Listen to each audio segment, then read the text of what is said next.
Hello everyone, আমার চ্যানেলে আপনাদের ওয়েলকাম। আবার এসেছি আমার একটা নতুন ভিডিও নিয়ে। আজকে রথযাত্রার দিন জানাই সবাইকে রথযাত্রার শুভেচ্ছা। জগন্নাথ দেবের কাছে কামনা করি আমার সকল বন্ধু যেন খুব ভালো থাকে। সকাল সকাল ছাদে চলে এসেছি, প্রচণ্ড রোদ্দুর। এই রোদ্দুরের মধ্যে ভিডিও ক্লিপটা নিলাম, বেশ ভালো লাগছিল আকাশটা, তাই জন্য আপনাদের সঙ্গে একটু শেয়ার করলাম। আমার ছেলের বায়নায় তৈরি করবে রথ তৈরি হয়ে গেছে, স্কুল থেকে ফিরে আমি রথ তৈরি করব।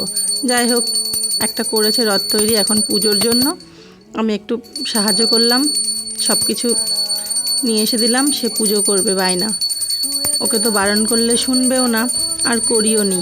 একেই দুষ্টু ছেলে, তার উপরে আবার একটা কিছু বলেছে, ঠিক আছে করো। আর কিছু বললেও শুনতো না যদিও। যাই হোক, ঠাকুর দেবতার প্রতি তার ভক্তি কিন্তু একেবারে 16 আনা। দেখুন কি সুন্দর রথটা তৈরি করেছে, ভালোই লাগছে। রথটা তৈরি করেছে মাত্র আধ ঘন্টায়। কিছু দিন আগে ওর পরীক্ষা ছিল, পরীক্ষার সময় এই হলুদ রং আর লাল রঙের পেপার লেগেছিল কর্মশিক্ষার জন্য। সেখান থেকে বেঁচে যাওয়া কাগজগুলো কৃপা চেয়ে নিচ্ছে।